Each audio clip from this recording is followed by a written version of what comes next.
Olá, bem-vindos ao canal Arte no Fim do Mundo. Eu sou a Juliane e nesse vídeo eu vou ensinar alguns exercícios com lápis de cor para fazer pintura de pele. Eu pensei em 4 etapas com alguns exercícios sobre técnicas básicas que podem te ajudar a melhorar a sua pintura de pele. Então a gente começa pela etapa que se chama controlando a pressão e construindo camadas. Nós precisamos fazer isso para trabalhar com degradê e controlar melhor o tom da cor que a gente está usando. A segunda se chama controlando os movimentos da mão. Parece algo óbvio, mas às vezes a gente encontra na ilustração formas muito diferentes em um mesmo desenho. E isso pode fazer com que a gente acabe manchando o nosso trabalho. Para entender melhor isso que eu estou dizendo, eu pego essa ilustração como referência. Percebam que há vários formatos que a gente encontra ao longo da pintura do rosto, e quando nós não temos muito domínio sobre os movimentos que fazemos com a mão, nós acabamos tendo problemas ali na execução da pintura. Bem, a próxima etapa chama-se escolhendo tons e fazendo misturas. Nessa parte, eu vou ensinar como nós podemos fazer a escolha das cores de pele, entender quais tonalidades estão próximas umas das outras e fazer misturas para conseguir sombrear e dar mais impressão de realidade para nossa pintura. A última etapa chama-se comparando resultados e é uma parte muito importante quando a gente está tentando melhorar alguma técnica de pintura, porque ela diz respeito à sua percepção sobre o seu próprio progresso. Eu vou explicar detalhadamente cada um dos exercícios conforme nós avançamos nas etapas. Antes de começar, eu gostaria que você pegasse uma folha de rascunho e fizesse como eu estou fazendo no vídeo, que é riscar com o máximo de pressão que você consegue, depois diminuir essa pressão da sua mão e depois pintar o mais leve que você puder. Você precisa fazer isso para entender que, dependendo da força que você aplica no lápis sobre o papel, você consegue resultados e cores diferentes, mesmo com um único lápis. Então, mantenha em mente que a força que nós aplicaremos sobre o lápis será sempre leve ou média. Nós nunca usaremos a pressão mais forte. Outra coisa que ajuda bastante a regular isso é a posição em que você pega o lápis. Geralmente, quando pegamos ele muito na ponta, nós tendemos a aplicar mais força. E conforme mais para trás do lápis você puder pegar, você vai ver que mais fraco você vai conseguir pintar. Nós precisamos exercitar essa leveza nas mãos, porque é graças a isso que a gente vai conseguir fazer um bom degradê e construir camadas. Você vai começar a pintar da forma mais leve que você conseguir, preenchendo todos os quadradinhos dessa grade. Esse primeiro exercício serve para você exercitar o controle da pressão mais leve que você conseguir sobre uma área relativamente grande e aprender a controlar o tom da cor que você está utilizando a partir da construção de camadas, ou seja, passando o mesmo lápis várias vezes em cima do mesmo local no papel. Faça esse exercício quantas vezes você puder, é o que a gente mais utiliza para pintar pele. A gente começa pintando da forma mais leve que a gente consegue e aumenta o tom da cor, escurece, faz o sombreamento, tudo com a construção de camada e não mudando a força que a gente está aplicando ali sobre o lápis. Percebam que somente agora eu estou aplicando uma segunda camada e eu vou com essa camada até a penúltima casinha. Percebam que esse é um exercício de repetição. O que eu quero dizer com isso? Você vai fazer a mesma coisa todas as vezes, pintando a cada camada uma casinha a menos. Percebem? Agora, por exemplo, eu estou aplicando uma nova camada. Essa é a terceira vez que eu passo o lápis sobre o papel e a cada vez que eu estou recomeçando, eu estou colorindo um quadradinho a menos. E aí você pode me dizer, tá bem, Juliane, eu já entendi o que é para fazer, mas como isso vai me ajudar a pintar a pele? Como eu havia dito, a construção de camadas é uma das técnicas que a gente mais utiliza para fazer a pintura de pele. Com esse exercício, eu quero que você entenda a quantidade de vezes que nós precisamos passar o lápis sobre o papel para conseguir chegar numa tonalidade mais escura. E você não vai fazer isso forçando o lápis, nunca. Porque é justamente a aplicação de muita força sobre o lápis que aumenta as chances de você fazer uma mancha ou um risco no colorido que você está fazendo. Agora eu demonstro na folha de rascunho o que a gente vai ter que fazer no próximo exercício. É basicamente o mesmo que na grade anterior, com a diferença que nesse retângulo nós não temos as divisões. Isso aumenta um pouco o grau de dificuldade, porque quem precisa perceber a partir de que ponto nessa linha é preciso aplicar mais ou menos camadas do lápis de cor, é você. É claro que você tem como referência a grade anterior que você preencheu, e você pode utilizar a mesma técnica que nós utilizamos anteriormente, que é fazer a contagem do número de vezes que você passou o lápis sobre aquela parte do papel. Além disso, você também pode contar o tempo durante o qual você está passando o lápis no papel. Isso ajuda bastante a você ter uma noção de quanto tem que ficar ali com o lápis trabalhando naquela transição até avançar para a parte que você quer que fique mais clara. A ideia não é que você fique fazendo essa contagem todas as vezes, mas no início, quando você nunca fez isso, essa dica pode ajudar bastante, porque no começo a gente não tem muita noção de quantas vezes tem que passar o lápis ali, da leveza com que a gente tem que trabalhar com o lápis de cor e todas essas noções que a gente só consegue com o tempo e com os exercícios. Então o segredo é treinar bastante. Se você puder imprimir essa folha de exercícios, faça isso e imprima várias cópias. Mas mesmo que você não possa imprimir, pegue uma folha avulsa ou o seu caderno de desenho e tente fazer os exercícios conforme eu estou explicando. Eu tenho certeza que isso vai ajudar bastante a melhorar a sua pintura.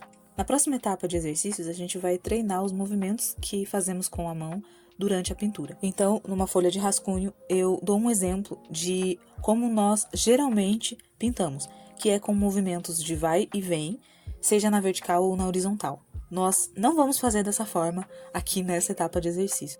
Em vez disso, nós faremos movimentos circulares, dessa forma como eu estou mostrando. É claro que aí eu estou riscando mais forte, só para que vocês vejam bem os movimentos que eu estou fazendo, mas a ideia não é riscar, é pintar com leveza, lembrando sempre de controlar a força que você está aplicando sobre o lápis. Percebam também que não importa se eu faço esses movimentos circulares para a direita, para a esquerda, ou mais redondos, mais achatados, o que importa é sempre mover a mão de tal maneira que eu faça pequenos círculos. Esteja atento a isso conforme você preenche essas diferentes formas geométricas.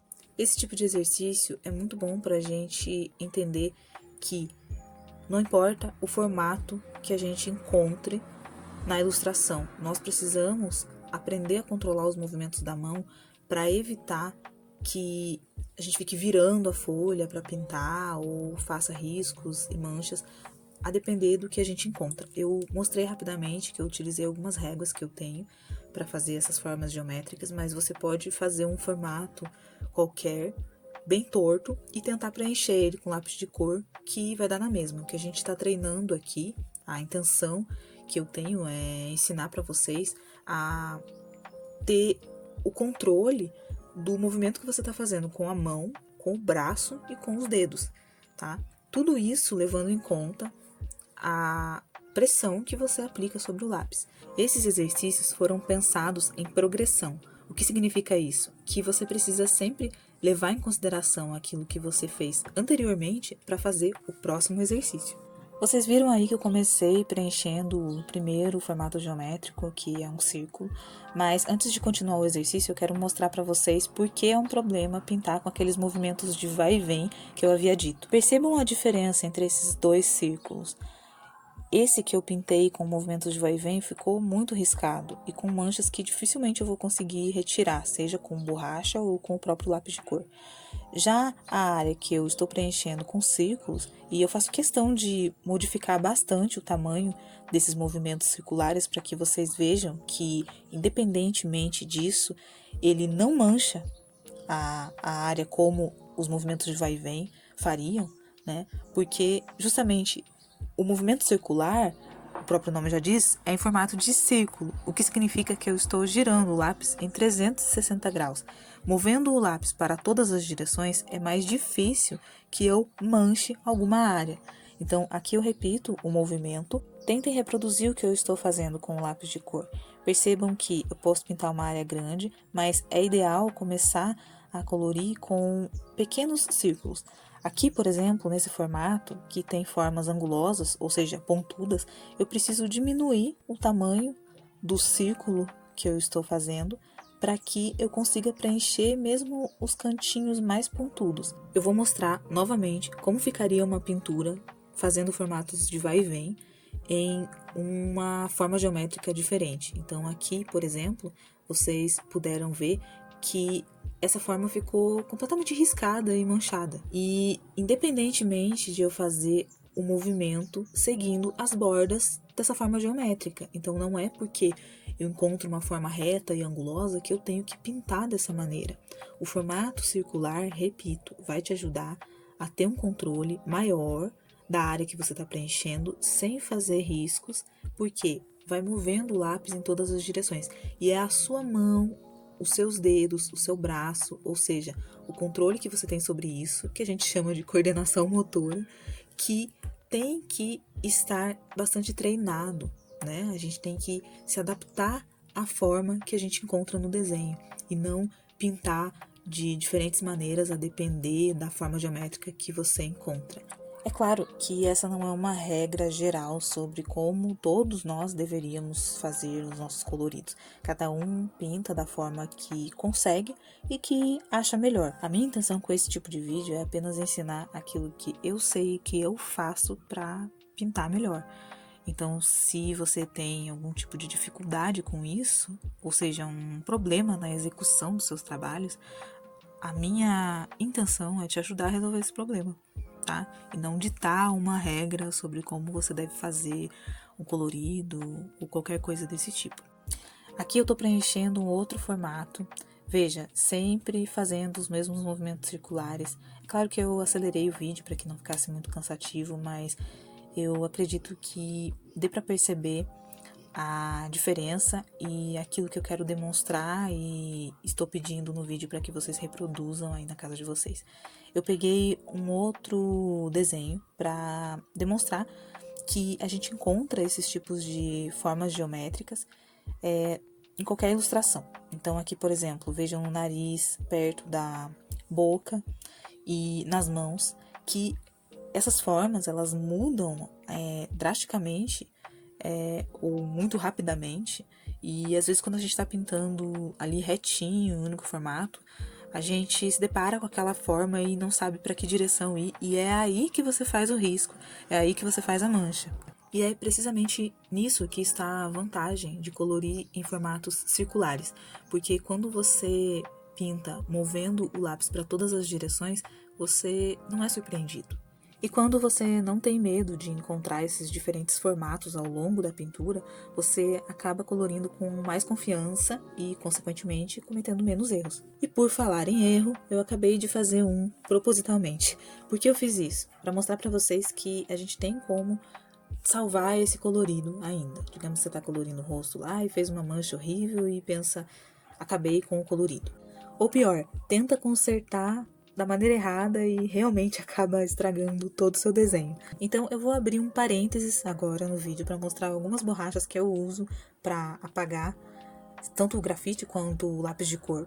E eu mostro alguns tipos, eu vou deixar todos os materiais que eu utilizo, como sempre, listados aqui na descrição do vídeo. E eu tenho algumas borrachas plásticas, tenho essa limpa-tipos que eu uso quando eu faço algum rabisco para aquarelar. Eu tenho esse tipo de borracha caneta ou o lápis borracha que eu uso bastante, tá? E eu mostro essas borrachas para vocês porque são materiais auxiliares e que podem sim ajudar a gente a apagar manchas.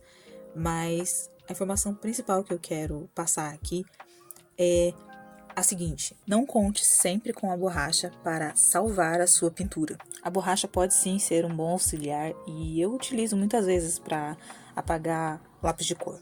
Mas o problema da borracha é que ela acaba rasurando o papel. Por melhor que ela seja e mais macia, ela acaba danificando a fibra do papel. E quando você passa o lápis de cor por cima, ele faz uma mancha ainda pior do que a que você já tinha feito.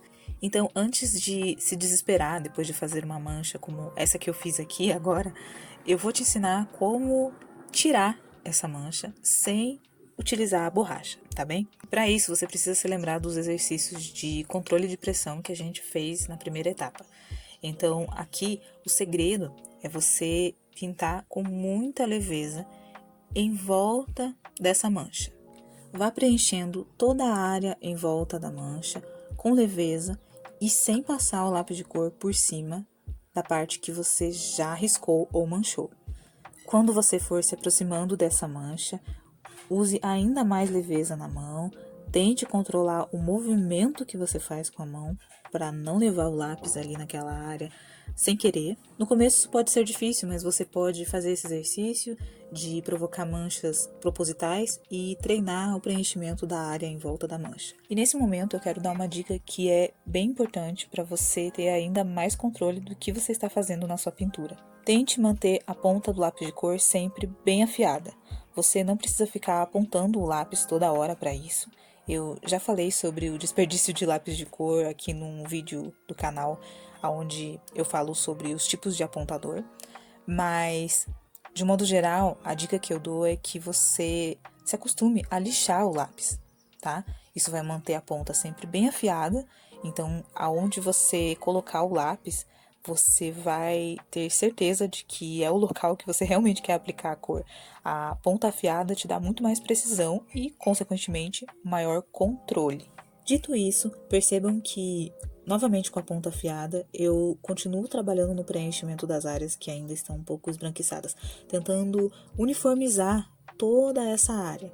Vejam que a mancha praticamente sumiu. Aqui, pessoalmente, eu ainda consigo ver, tá? Mas eu só quis demonstrar para vocês que é possível retirar a mancha continuando a pintura. E é por isso que você precisa tomar cuidado com o tanto de cor que você aplica já logo no início ali do seu colorido. Porque se você faz uma mancha e já aplicou muita cor, vai ser praticamente impossível corrigir ela a não ser usando a borracha. E aí, quando você usar a borracha, pode acontecer que você faça uma rasura no papel e acabe manchando mais ainda, e aí realmente você pode acabar perdendo todo o seu desenho. Por isso é importante você ter o hábito de praticar alguns exercícios, seja em folhas avulsas ou em um caderno de desenho específico para isso, porque aí você vai perdendo o medo de pintar. Se você só deixa para treinar alguma técnica quando você for realmente fazer a pintura de um desenho seu ou de uma ilustração em um livro de colorir, que é o que eu mais faço, você vai acabar se frustrando com o resultado, porque você não tem um treino anterior àquela pintura. Você vai pintar com medo de errar, e aí só por isso já é bem provável que você acabe errando mesmo.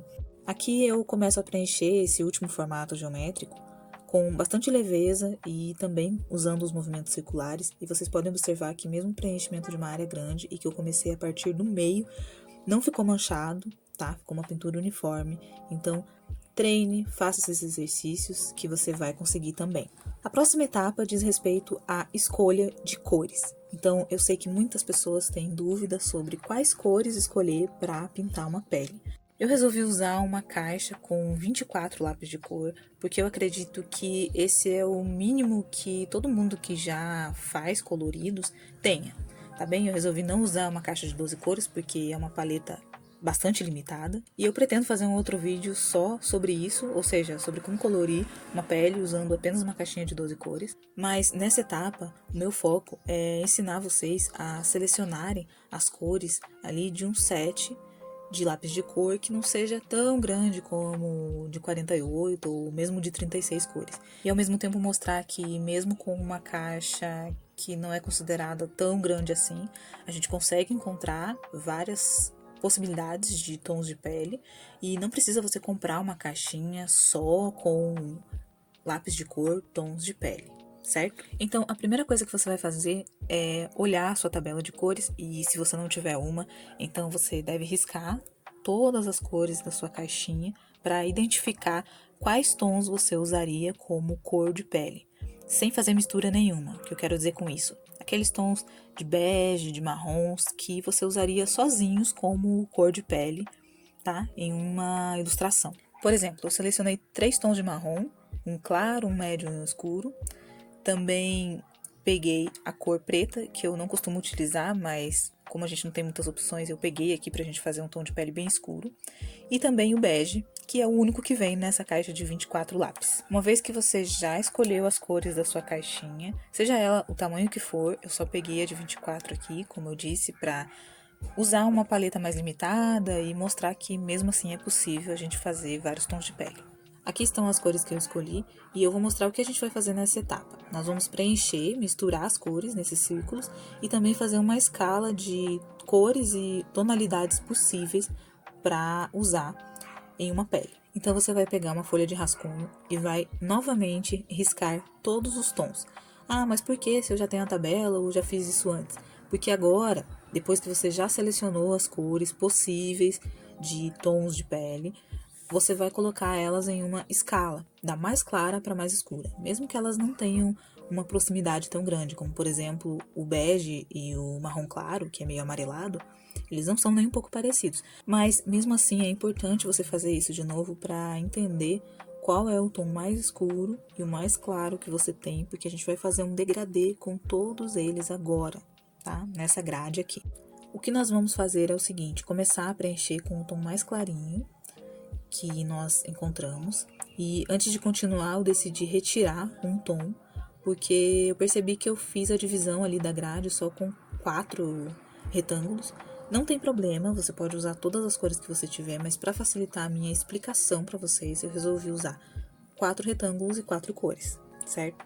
Mas o ideal é que você repita esse exercício, inclusive em uma área que não tem essas divisões, tá bem? Eu demarquei essas divisões para explicar para vocês a partir de onde você deve escurecer e clarear o tom, ou diminuir e aumentar a pressão que você faz sobre o lápis de cor. O que a gente vai fazer nessa grade é basicamente usar mais pressão sobre o lápis e ir diminuindo gradualmente e aumentar a pressão de novo entre uma cor e outra, tentando fazer uma transição suave entre todas as cores que nós selecionamos. Então, nós começamos com a cor mais clara, fazendo um degradê até a primeira linha.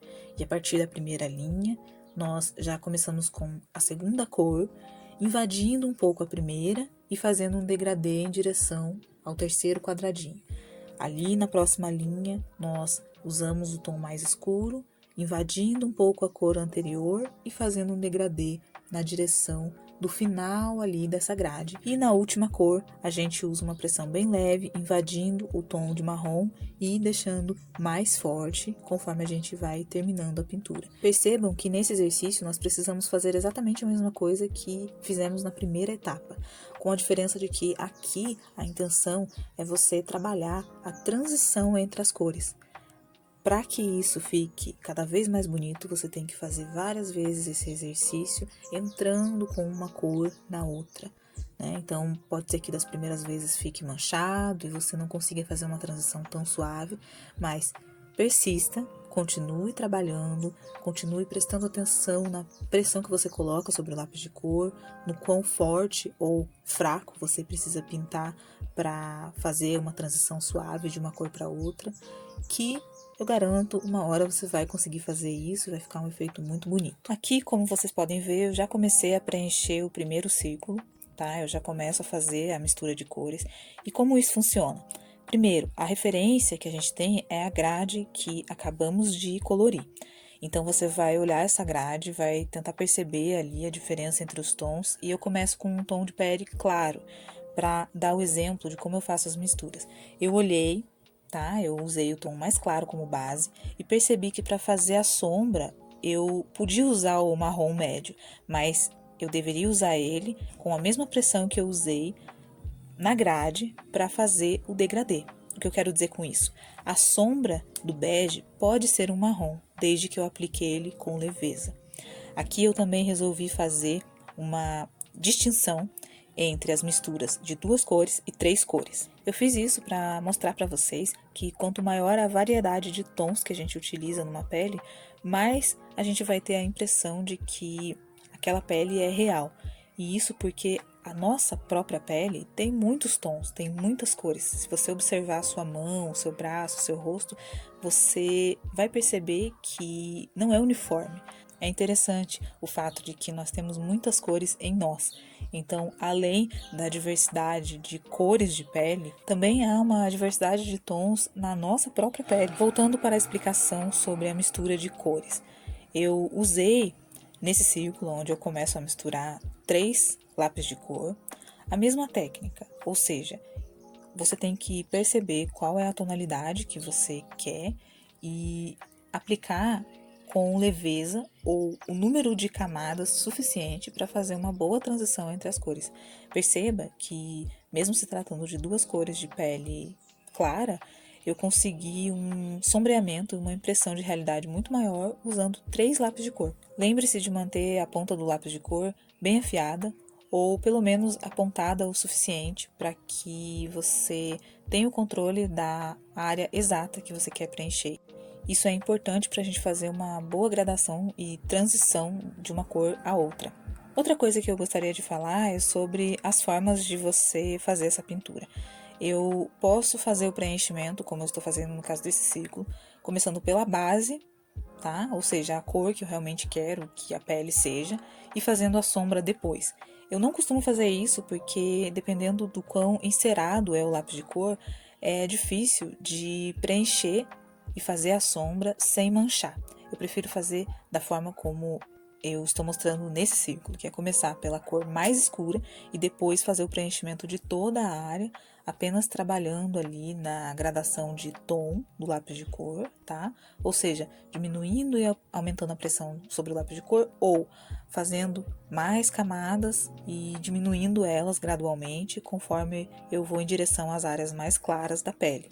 Neste caso, o que eu recomendo é que você faça os testes e encontre qual é para você a melhor maneira de preencher, tá bem? Veja qual é a forma mais fácil que você consegue de sombrear e de fazer a transição de cores. Se é começando pela base e fazendo a sombra depois, ou se é começando pela sombra e fazendo o preenchimento depois com a cor mais clara, certo? Então, vamos recapitular o que aprendemos até agora. No primeiro exercício, nós trabalhamos o controle de pressão e a construção de camadas, que são as coisas que, como vocês puderam ver, nós utilizamos em todos os outros exercícios. Na segunda etapa, nós aprendemos que, controlando os movimentos da mão, nós podemos obter resultados muito mais uniformes e bonitos na nossa pintura. Nessa terceira etapa, nós aprendemos a selecionar algumas cores dentre a que temos no nosso estojo de lápis de cor e como fazer algumas misturas para obter várias possibilidades de cor de pele. Antes de partir para a próxima etapa, eu quero mostrar para vocês algo relativo à seleção de cores. Vocês devem se lembrar do que eu falei sobre o fato de que a gente nem sempre pensa imediatamente em algumas cores como possibilidade de tons de pele. Para exemplificar, eu selecionei algumas cores que, de início, a gente não escolheria para usar em uma pele, mas eu quero mostrar para vocês que é possível. E, dessa maneira, aumentar a variedade de tons que a gente consegue obter mesmo com uma paleta de apenas 24 cores. Então eu pego novamente a minha folha de rascunho e mostro para vocês como a cor bege fica diferente quando aplicada sobre o amarelo e o rosa, por exemplo. A gente poderia usar outras cores, mas o que eu quero mostrar aqui para vocês é que você pode aumentar a sua paleta de tons de pele fazendo misturas. Vejam que eu consigo criar um subtom rosado para o marrom, ao aplicar ele sobre o rosa, e escurecer ele ao aplicá-lo sobre a cor azul. Se você gostou dessa dica e quer que eu trate esse assunto com mais profundidade, deixa aí nos comentários as suas dúvidas e sugestões, tá bem? Voltando à nossa tabela de exercícios, nós estávamos indo rumo à última etapa, que eu chamei de comparando resultados por um motivo. Ninguém melhor do que você mesmo pode avaliar a sua evolução e os seus resultados. O que eu quero dizer com isso? Que é você quem sabe quanto tempo dedica do seu dia para aprender e exercitar algo. É só você que sabe o quanto é difícil fazer este ou aquele movimento com a mão. Apenas você tem ideia do seu nível de coordenação motora. E, em resumo, você mesmo tem a capacidade de avaliar o seu progresso quando tem alguns critérios para isso. E é aí que entra a necessidade de treinar.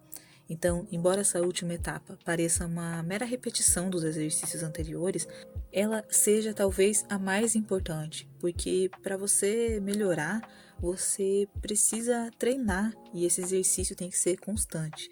Você não pode pensar que o tempo por si só vai fazer você melhorar o seu desenho e a sua pintura. Você precisa treinar muitas vezes a mesma coisa para conseguir ver o seu progresso. Então, o que você vai fazer nessa etapa é basicamente retomar os exercícios desde a primeira etapa, trabalhar muitas vezes na construção de camadas, prestar atenção enquanto você pressiona o lápis, preencher diferentes formas geométricas, treinar as possibilidades de movimento que você pode fazer com a mão e trabalhar também na transição entre as cores, que exige o treino do controle da pressão e da construção de camadas. Enfim, o que eu quero dizer com isso é que a repetição do exercício vem depois de você ter aprendido o que fazer. E muitas vezes a gente aprende a fazer algo e acha que já consegue fazer aquilo na pintura, e quando vai fazer a pintura, de fato, acaba cometendo erros que, na verdade, você podia ter cometido numa tabela de exercícios, num caderno, numa folha, que não tem tanta importância para você quanto o seu desenho. Eu acho que esse é um paradoxo muito grande, porque a única forma de você perder o medo de errar é errando. Só que você precisa errar no lugar certo, sabe? Você precisa ter várias folhas de rascunho. Inclusive, tire cópia dos seus desenhos, das suas ilustrações e tente fazer as coisas que você tem em mente nesses rascunhos, para treinar e melhorar cada vez mais as suas técnicas, e assim você vai perdendo esse medo, que é comum e todos nós já tivemos, né? Algum dia na vida. Todas as coisas que vocês puderem imaginar, eu tive que pintar uma primeira vez e não saiu exatamente como eu queria. Então, a dica que eu dou para você é insistir, sabe? Colorir ou desenhar não é um talento nato. É estudo e treino. Nessa parte do vídeo, eu gostaria de reforçar aquilo que eu havia dito sobre a mistura de cores. Percebam que o primeiro círculo que eu colori misturando apenas duas cores e começando pela cor mais clara e fazendo a sombra depois com a cor mais escura, eu não consegui sombrear tanto. Já o último círculo, que eu começo com a cor mais escura e vou fazendo uma gradação de cor, deixando cada vez mais leve e aplicando mais suavemente a cada vez que eu me aproximo da área mais clara do círculo, eu consigo criar melhor uma impressão de que esse círculo é realmente uma esfera, que é justamente o tipo de impressão que a gente tenta conseguir na pele, tá? A gente precisa dar um mínimo de impressão de profundidade. Então, eu só queria reforçar isso mesmo. E assim ficou a nossa tabela de exercícios. Eu quero repetir aqui que a minha intenção com esse vídeo não era passar nenhuma regra que você deve seguir e também não passar só uma pintura de uma ilustração específica, mas ensinar algumas técnicas básicas que podem te ajudar a melhorar a sua pintura de pele em qualquer desenho, qualquer ilustração, certo? Se restar alguma dúvida ou se você tiver alguma sugestão de vídeo, deixe nos comentários. E caso alguma das coisas que eu ensinei nesse vídeo tenha te ajudado, deixe o like para mim. Se inscreva no canal para continuar acompanhando e vendo mais conteúdos desse tipo. E me siga no Instagram, que eu costumo postar conteúdo por lá também. Vou ficar muito feliz se eu tiver conseguido te ajudar, nem que seja um pouquinho. Quero agradecer todo mundo que tem se inscrito no canal. Obrigada também por assistir até aqui e até o próximo vídeo.